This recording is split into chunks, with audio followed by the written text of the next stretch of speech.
Bem, eu vou sempre levar em consideração a minha base como uma planilha, mas é importante frisar que quando você vai criar um relatório, você precisa ter uma origem de dados. No meu exemplo, a minha planilha vai ser a minha origem de dados, tá? Mas no dia a dia de vocês, se vocês quiserem até explorar, você pode clicar aqui no origem de dados e você vai ver que a primeira coisa que o Google vai te perguntar é de onde que vêm esses seus dados, né? Qual é a sua origem? Aqui no topo, nós podemos ver que existem 21 conectores do Google, né?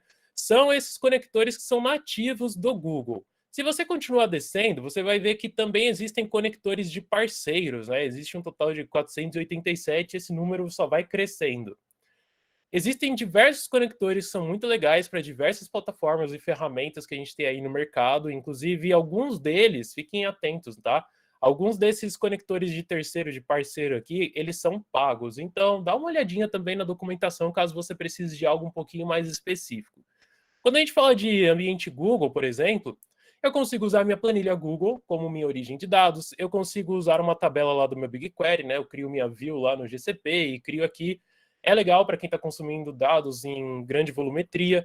Consigo até mesmo algo um pouquinho mais básico, como um arquivo CSV, né? Eu posso ter gerado esse CSV em algum sistema, por exemplo, e eu quero fazer uma análise desse CSV que está meio cru lá e eu vou fazer minha análise mais completa aqui também.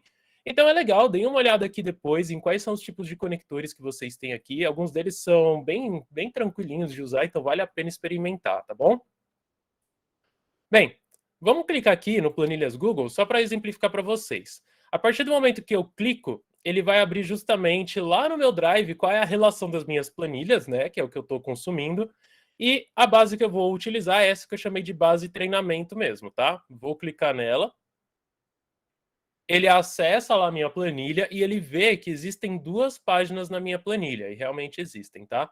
Tem uma aqui que se chama base de treinamento e outra que se chama controle de acessos. E aí eu escolho qual dessas páginas aqui que eu vou consumir como minha base principal. Ok, vou utilizar a base de treinamento e, por fim, eu vou escolher se eu vou realmente utilizar a primeira linha como cabeçalho. Sim, eu vou utilizar porque é o meu cabeçalho de fato. E se eu desejo incluir ou não as células que estiverem ocultas ou filtradas, né? Caso eu precise de um intervalo específico da minha planilha aqui no caso, eu também consigo fazer a referência, né?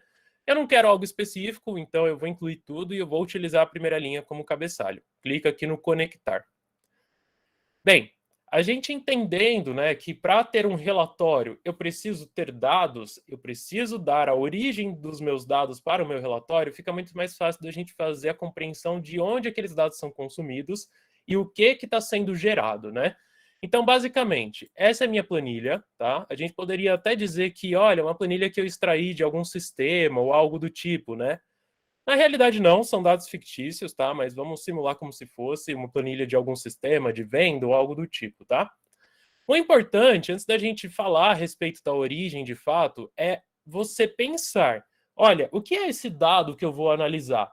Como que este dado está estruturado, né? Isso é importantíssimo, porque basicamente, quando a gente fala em fazer essa análise através da ferramenta de BI, que é o Google Data Studio, nós precisamos ter esses dados num primeiro momento o melhor disposto aqui na minha base. Então, por exemplo, eu tenho aqui uma coluna individual para cada uma das minhas dimensões e métricas, né, que eu vou utilizar para análise. Então, realmente, olha, receita é um campo-chave aqui, ele está numa coluna só para ele. Esse dado está na formatação correta, né? É um dado que ele é financeiro, ele está na formatação correta.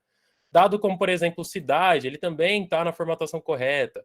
Pontos bem simples que fazem total diferença na análise. Por exemplo, acentuação no nome de um estado. Se você escreveu São Paulo, por exemplo, tudo maiúsculo, ou se você escreveu tudo minúsculo, você ter esses dados padronizados é importante, tá? Para te facilitar lá na frente. Não que você não consiga tratar isso lá na frente, você consegue, mas se você conseguir já vincular a sua base com esses dados melhor tratados possível, você poupa esforço lá na frente, né? Então tá aqui, eu tentei trazer o mais bem tratado possível essa minha base. Eu acho que ela tem umas 500 linhas, tá? A volumetria aqui pra gente nesse primeiro momento não vai importar tanto, até porque quando eu já conectei a minha origem de dados aqui dentro do meu Data Studio, notem que ele já analisou o conteúdo da minha planilha e ele já trouxe para cá cada um dos meus campos individualmente e cada um deles na formatação que ele encontrou lá na minha planilha de origem.